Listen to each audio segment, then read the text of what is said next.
All right. All right. We thank you for the co-creation of this interaction. Once again, it is always our passion and our pleasure to interact with each and every one of you in this way. We would like to begin this transmission by reminding you that it is titled The 5 Forms of Abundance. Now, there are many forms of abundance, but we are going to discuss 5 major forms that you experience in your reality in this transmission, so that you can begin to understand that it is not limited to what you may have been taught to believe is representative of abundance, of wealth, of empowerment. So, let us begin with the 5 forms that are most common in your world, so that you can open up to all the various forms and allow them to support you, allow them to serve you more synchronistically in your life. First and foremost, let us begin with the one that pretty much all of you are familiar with on your planet, called money. We understand that there is a great deal of focus on this particular form in your society. Now, there is nothing wrong with the idea whatsoever. Money is simply a way of saying that you have decided, you have agreed in some form of consensus reality that there shall be some object, some artifact that symbolizes the power to exchange. And you can create that to be in any number of forms. You have decided that there are certain elements, certain objects that you consider to place this value in and agree to abide by the idea that it has continuing value so that you can utilize it in your economy. Now, the one thing, of course, we would like to point out that seems very interesting to us is that this form of economy that you have, based on the idea, for the most part, of money, is actually not really based in terms of its efficacy on the actual object. It is actually based on the emotional fluctuations of your members in your society. The idea that your so-called stock markets rise and fall based on the emotional variances in the individuals in your society seems a very interesting and kind of unusual way, from our perspective, to base an economic system for an entire society, because then it is not something that is actually stabilized. It is something that constantly fluctuates with how you happen to feel on any given day. This has served you for a while. It is something that will change in your near future, in the years to come, but nevertheless, the idea in and of itself of creating a form of abundance based on some symbolic object or agreed upon form of exchange is absolutely fine. And this is one form that most of you are to some degree familiar with. But the idea is that many people in your society are taught to focus on this particular form or expression a great deal, way more than any other form, and in fact to the exclusion sometimes of any other form of abundance, thus closing the doors through which other forms of abundance can come, because it sets up a great insistence and expectation in your consciousness that money, in whatever form you deem to represent it, is really the one that is the most powerful, really the one that can allow you to do what you need to do when you need to do it, which after all is our definition of abundance, the ability to do what you need to do when you need to do it. That is really the basic definition. But the idea is that there are 4 other major forms that you experience on your planet and can experience more often. Now, the second form is something that you used to do, that you do sometimes but don't do as much as you used to, and that is simply the idea of trade.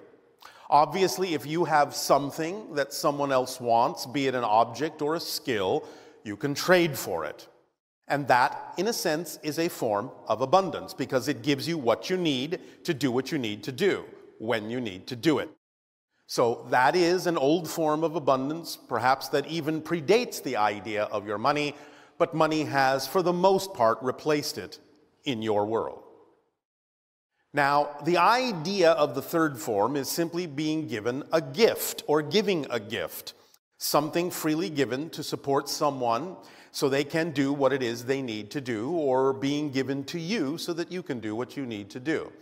Gifts are absolutely a valid form of abundance, and you never know when someone might come along and simply give you something that then you don't necessarily need money for or need to trade anything for other than the gratitude that you express in receiving the gift, which is also a form of exchange.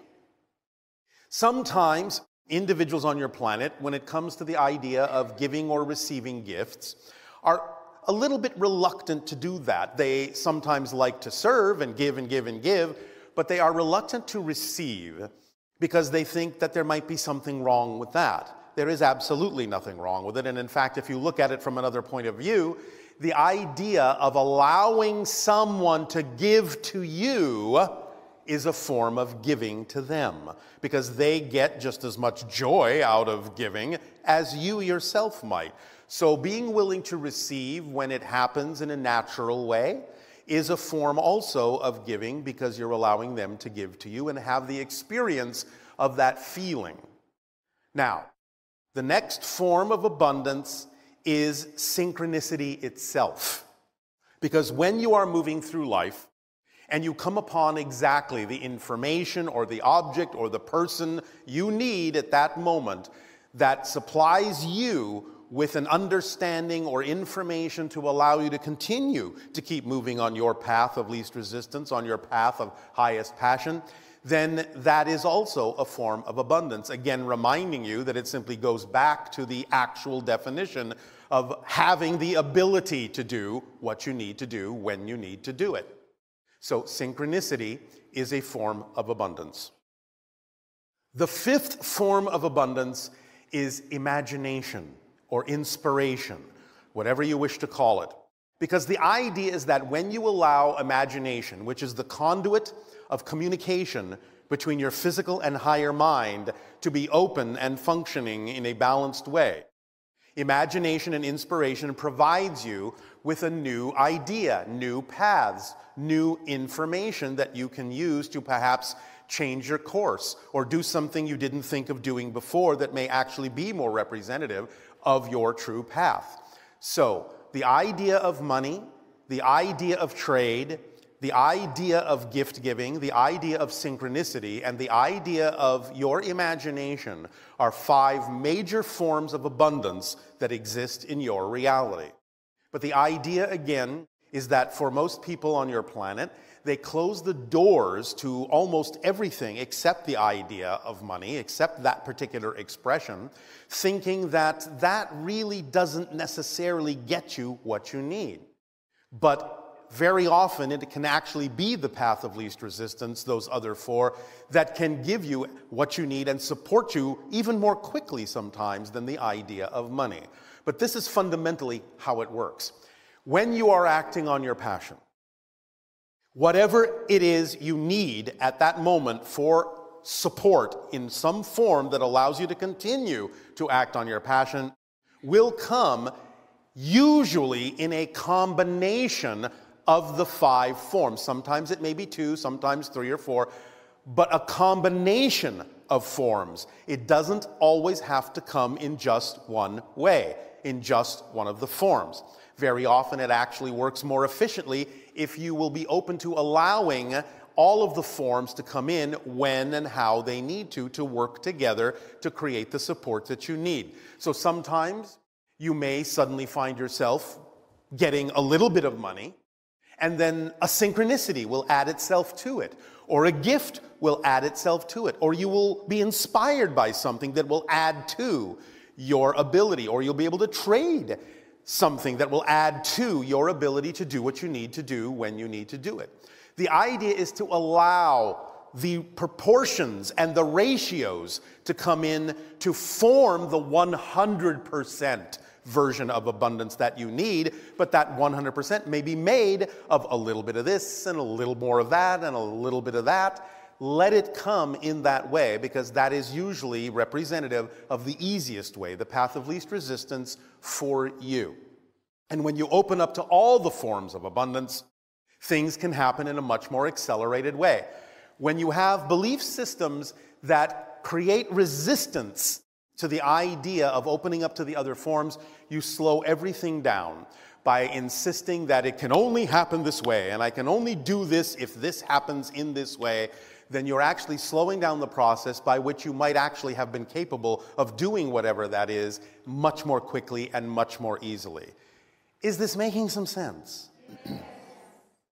So allow yourself, as you go through life and as you act on your passion to the best you can, with no insistence or assumption on the outcome. Please remember that third part of the formula, which many of you sometimes conveniently forget. I'm acting on my passion, I'm acting on my passion, I'm acting on my passion. And this had better happen, and this had better happen, and this had better happen, or something's wrong. That's not the formula. When we say act on your passion to the best you can, taking it as far as you can until you can take it no further, the implication in that statement is very clear. There will be moments when you will not be able to take it further in that way. That's not a block. It is an arrow pointing in an unexpected direction that is actually more representative of your true path. Let yourself go with the flow. Remember, sometimes many of you think that the path of least resistance is straight and true and short. Not always. In fact, not often. The idea is that sometimes the path of least resistance may be a very winding path, because it may need to get some experience under your belt. It may need to allow you to have a meeting over here with someone you hadn't met before. It may direct you over here to a bit of information that you require, so that you will have a deeper appreciation when you wind up wherever it is you are winding up, by having gathered the things you needed on the way. That path is your path of abundance. The path of least resistance is the path of greatest abundance, greatest synchronicity, greatest allowance, greatest giving, greatest imagination, all of it. The idea being that even though some paths may look very short and very straight, if it's not your path of least resistance, it will actually take longer to travel that path than one that seems longer and winding, because the path of least resistance will offer no resistance. You will be able to move on that path much more quickly than a shorter path that has nothing to do with you, because that shorter path will be full of things that you will experience as resistance to slow you down, to indicate to you it's not your path. So even a longer path may get you where you're going much faster if it is your true path. And this also allows abundance to work more effectively for you in all of its forms, because then you will be in alignment with who you are. When we talk about the idea of being on your path, we remind you that this is just a euphemism. In other words, you're not on a path. You are a path. You are a unique expression of all that is. You are the experience itself that you are having. The idea is that all of your physical reality isn't outside you, it's within you. You are having that experience, you're projecting it within yourself, you're creating that experience within your consciousness. It is who and what you are as a unique representation and a unique reflection of creation, of existence, of all that is. So when you allow all forms of abundance to support you, then you allow yourself to truly take advantage of that particular tool in the kit of passion, because it contains very specific tools that will propel you through life in the most advantageous and joyful way. When you follow the formula of acting on your passion to the best you can, taking it as far as you can till you can take it no further, and you do this with absolutely no insistence or assumption as to where you're supposed to wind up, As we have told you before, you open up that kit that contains the driving engine of your life. It moves you through life very quickly because you are so excited to do what it is that excites you. You find the energy, it comes to you. It becomes the organizing principle of synchronicity. That means it brings you the opportunities that contain the highest excitement in the order in which you need to act on them. And whatever it is you didn't have time to do at the end of the day when you're excited about going to sleep, you didn't need to do that day. It is that organizational. It also is, as we have said, the path of least resistance that allows you to flow through life very rapidly, very effortlessly. It is the path that connects you to all expressions of your excitement in life, because there may be many. But it all interconnects. And if you follow that thread of excitement, you will see how they all interrelate and interconnect to get you where you need to go.